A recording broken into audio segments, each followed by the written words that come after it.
Bonsoir à vous tous et merci de nous rejoindre dans le programme du soir sur New World Info ce mercredi 19 mai 2021.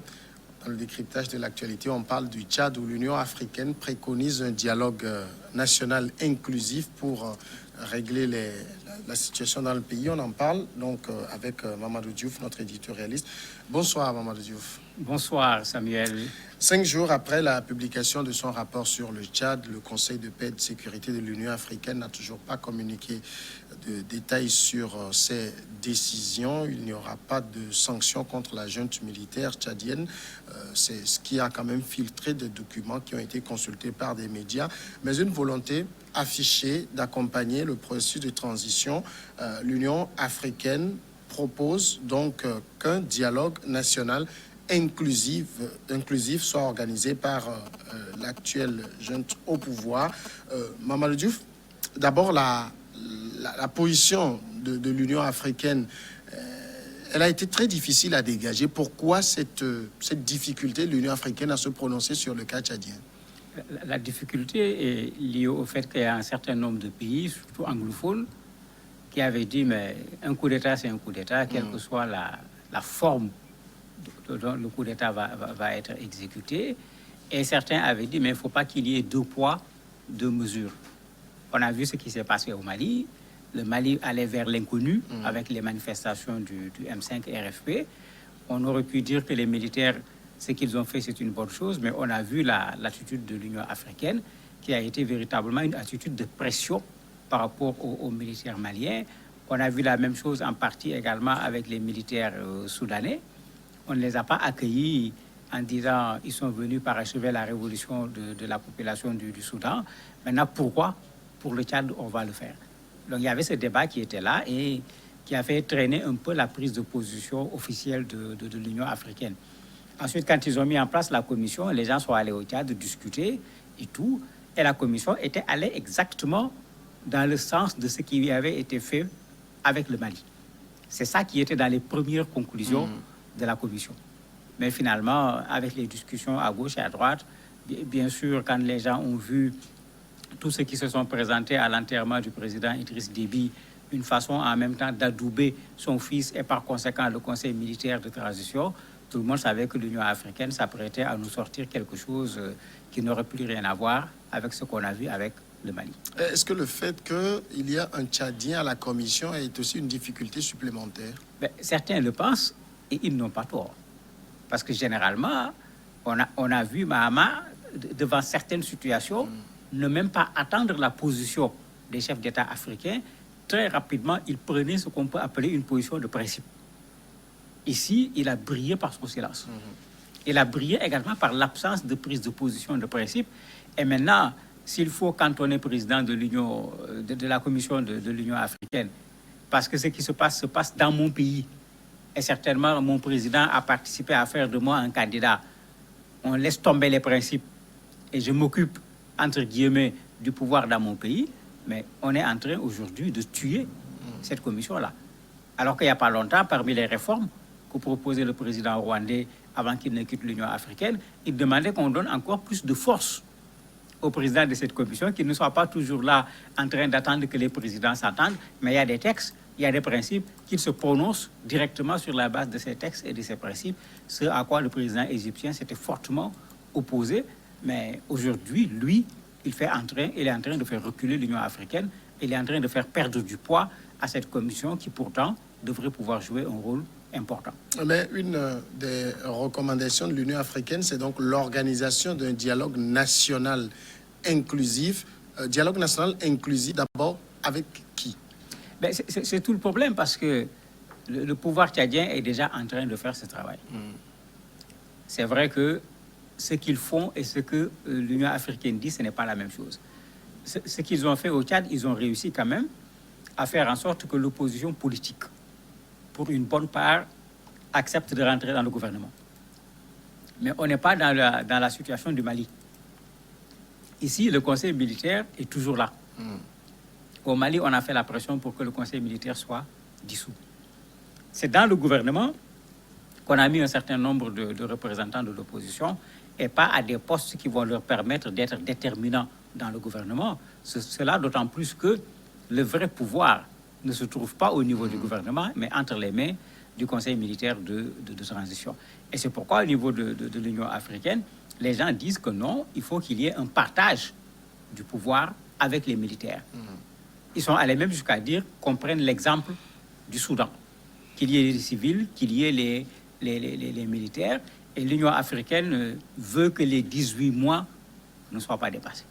Bien que dans la charte actuelle qui est en vigueur, il y a 18 mois plus une possibilité de renouveler cette transition. L'Union africaine demande à ce qu'on s'arrête strictement à ces 18 mois-là pour la transition. Donc, c'est vrai qu'il n'y a pas cette condamnation, même si elle est de principe, mais il y a quand même une sorte de surveillance de ce qui se passe au niveau du Tchad, parce que l'Union africaine a du mal à donner une position claire par rapport à la situation tchadienne, puisque la crainte, c'est qu'une déstabilisation du Tchad posera un énorme problème pour l'ensemble de cet espace, voire même ça va dépasser cet espace pour toucher l'Afrique de l'Ouest, parce qu'on sait que le Tchad intervient également au niveau du Mali avec l'aménagement. Alors, selon l'Union africaine, le dialogue national qu'elle préconise doit permettre de discuter de quoi comme sujet? Bien de tout. Je parlais tout à l'heure de la charte qui pose problème. Et l'Union africaine demande à ce que la charte soit discutée à nouveau, qu'elle soit réformée, puisque l'opposition avait critiqué le fait que la charte a été faite par les militaires seuls. Et à l'époque, il y avait des choses dedans qui posaient problème, de sorte que quand ils ont publié et que les gens ont commencé à critiquer, ils l'ont immédiatement enlevé du site du gouvernement. Mais bon, comme c'est sur Internet, les gens ont eu le temps de copier, de garder quelque part pour pouvoir continuer la critique. Autre chose que l'Union africaine demande, c'est qu'un travail soit fait pour qu'il y ait une réconciliation nationale. Mais qu'un travail soit également fait pour la mise en place d'une autre constitution. Parce qu'il ne faut pas qu'on oublie que cette constitution était déjà source de conflit entre le pouvoir d'Idriss Déby et l'opposition tchadienne. Et l'opposition continue à soulever ses griefs contre la constitution. Le dernier élément, que tout ce travail aboutisse à des élections libres et démocratiques. Et à ces élections, l'Union africaine dit clairement, le président Tshisekedi l'a répété en France, les membres du Conseil militaire de transition ne seront pas candidats aux prochaines élections. L'Union africaine l'a dit très clairement, Tshisekedi l'a dit de façon un peu plus voilée, mais en disant que c'est des militaires. Leur rôle, ce n'est pas de prendre le pouvoir, ils doivent retourner dans l'armée pour garantir la sécurité du pays. Et il dit qu'il pense que, comme le veut l'Union africaine, ils ne vont pas se présenter. Ce qui veut dire que la position du président actuel de l'Union africaine et la position de la Commission, c'est exactement la même. Donc il y a tous ces éléments qui sont attendus de ce Conseil militaire de transition. Et pour le moment, à part des paroles, il n'y a rien de concret comme garantie qui a été présenté pour s'assurer que cela se passera comme cela. Mais finalement, ce genre de schéma que propose l'Union africaine dans le dialogue, est-ce que ce n'est pas comme reprendre tout à zéro? Mais bien sûr, parce que c'est que le Conseil militaire est allé trop vite. Déjà au Tchad, cela leur avait été reproché. Très rapidement, ils ont mis en place le Conseil militaire. Déby Fils a été transformé en président de la République. Tout ça s'est fait en concertation avec qui? Personne. Quand on veut faire de la réconciliation, il y a un moment pour le faire. Faut pas positionner d'abord les choses les plus importantes et dire aux gens, bon, venez maintenant, le reste, on peut voir comment on va partager. Ce n'est pas le reste que les gens veulent. C'est du fondamental que les gens cherchent. La règle aurait voulu, on a fait un coup d'État, on s'arrête. On dit aux gens, mais il y a un problème, on n'a pas respecté ce que la Constitution avait dit en termes de dévolution du pouvoir. Ben, il y a une situation de fait qui est là, qu'est-ce qu'on fait? On discute pour voir, est-ce qu'on met en place un pouvoir de transition, est-ce qu'on retourne à la Constitution, etc. Si à l'issue de ces discussions, on était d'accord pour mettre en place un conseil militaire à cause de la situation sécuritaire au niveau du Tchad, dû aux rebelles, mais dû également à Boko Haram et à d'autres organisations terroristes qui sont dans la zone, mais le conseil militaire pourrait faire son travail sans aucune difficulté. On a vu au Mali, ils ont essayé d'être très stratèges, mais on a vu là où ça aboutit, le gouvernement a démissionné. Puisqu'ils ont tout fait après pour amener les gens leur ont dit non, c'est le reste. Et comme c'est le reste, continuez. Vous n'avez pas besoin des gens pour faire le reste. Ici, malheureusement, c'est ce qui s'est passé. L'opposition est allée dans un gouvernement qui n'aura pas les mains libres pour faire ce qu'il faut faire. Ils feront certainement mieux, on l'espère, que s'il n'y avait pas l'opposition dans le gouvernement. Mais le problème de fond, c'est la façon dont le CMT s'est installé et a accaparé l'essentiel du pouvoir parce que des membres du CMT sont encore dans le gouvernement.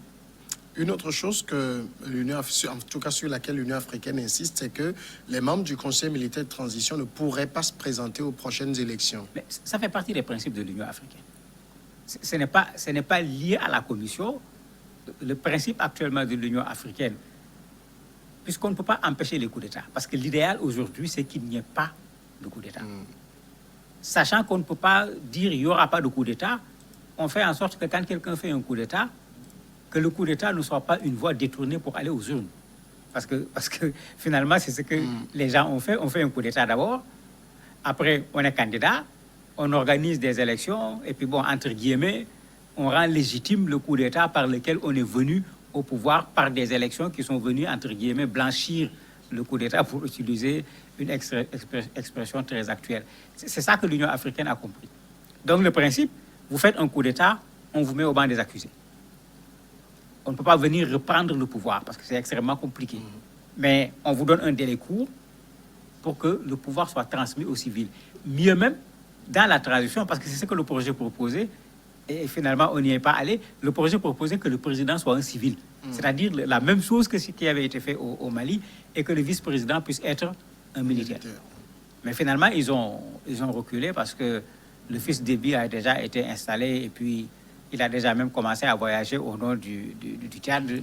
Il a été adoubé par la France. C'était devenu très certainement compliqué. Mais c'est ça les principes de l'Union africaine. Donc aujourd'hui, c'est à la junte militaire tchadienne de se prononcer clairement par rapport à ce que l'Union africaine a dit. Parce que dans la charte actuelle, ils peuvent déjà prolonger cette transition. Et on peut se retrouver dans la même situation qu'au Mali, où vous avez des groupuscules qui commencent à vouloir que le vice-président soit candidat aux prochaines élections au Mali, alors que le principe voudrait qu'il ne puisse pas être candidat aux prochaines élections. Mamadou Diouf, merci d'avoir répondu à nos questions. C'est moi qui vous remercie. Nous allons marquer maintenant la pause et on revient juste après pour recevoir l'invité de ce jour.